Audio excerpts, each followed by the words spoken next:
Okay, my dahlias have finally died back enough that I am going to pull out the tubers and I'm just going to do a video showing you guys how I store my dahlias and my gladiolas for winter. I do not do anything fancy with either of them, and they seem to survive just fine. I also do not label my separate varieties because I don't care. If you're into that, knowing which ones you have for your color scheme for planting or whatever, make sure you label them wherever you plant them, and then you can write it on the tubers or wrap it around them or something to keep them sorted. I don't do that, and I like to plant my dahlias in pots because I have so many. It's easier for me to just dump the pot out and shake the tubers out, put them in a wheelbarrow, move them into the shop and deal with them from there, other than to use a shovel and dig up every single set and risk, cutting them in half or damaging them or leaving some behind.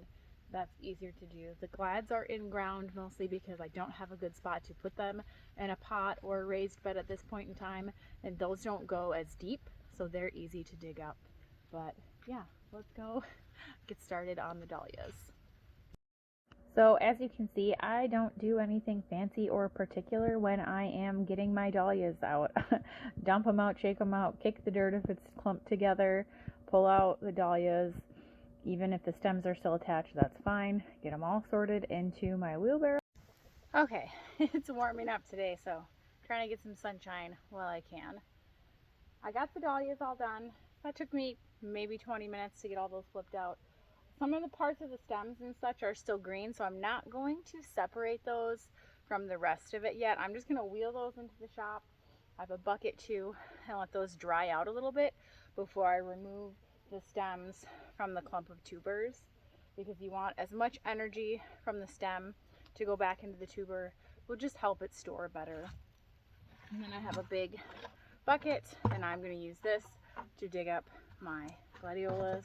I just use a little shovel for that. So let's go get started on the glad. This area is where I had my glad nursery. So none of these bloomed this year. These were just little Corms that I was trying to grow up. And obviously I got it very weedy. You can probably only really see weeds in that. So I'm just trying to find the clumps as best I can and dig them up. And I'm just going to put them in the bucket. And then I'll go do that from the big ones as well. Who knows if I'll find all of these because it's just a mess. But as many as I can get dug up, just saves me having to purchase that many next year. And I'll do the same things. I'll store them until they die and then cut them off. That just seems like the best way to do it with these things. Okay, brief location change here. I am finally getting around to editing these video clips about 3 weeks later, and I realized that I didn't film or explain everything.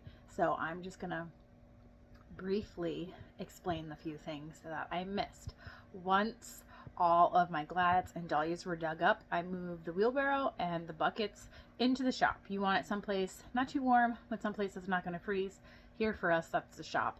And they sit in the shop for a week or two until those stems die back nice and brown, dry. And then you're going to cut the tubers from the dahlias off. You can split them if you want. I generally split whatever ones fall apart naturally.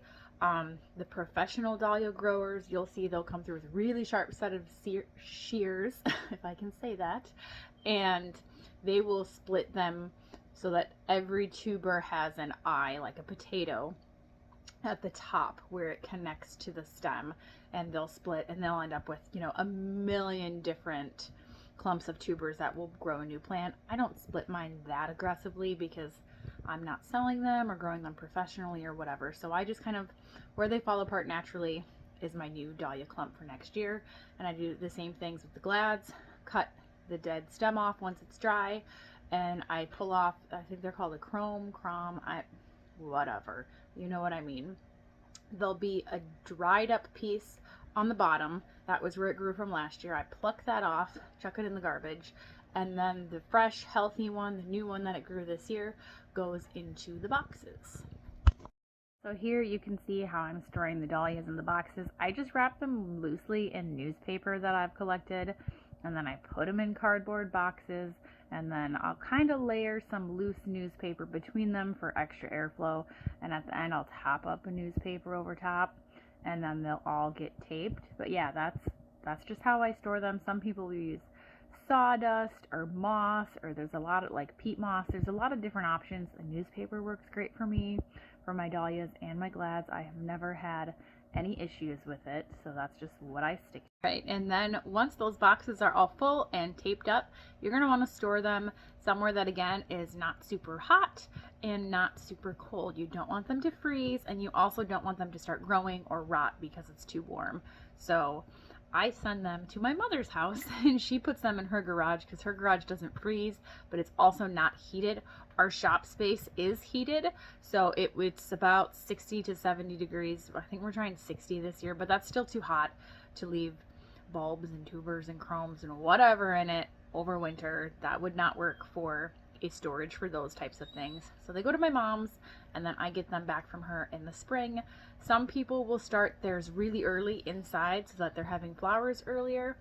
I just kind of start them once the ground is thawed because I'm doing them directly outside, and then my blooms usually start late July, early August and go through September, sometimes a little later, depends on how, warm it is outside. Flash is playing on the couch. But yeah, so that's all I do with mine. He threw his antler. Dogs. But that's all I do with mine. It's nothing fancy. It works really well. There will be a little bit of tuber loss. I think even if you store them the most perfect professional way, there's going to be a little bit of loss, but my supply keeps multiplying more and more every year to the point where I'm thinking I'm going to have to sell some this next coming growing season because I'm running out of big pots for my dahlias and just spaces to put them. So we'll see. But yeah, that's what I do. I hope it helps you out if you've been thinking about trying to save your dahlia tubers and glads and have never given it a shot because you think it's complicated. It's not. All my stuff is survival of the fittest. I'm going to do it the easiest way possible, and it's either going to work or it's not, and I don't care either way. But this works, so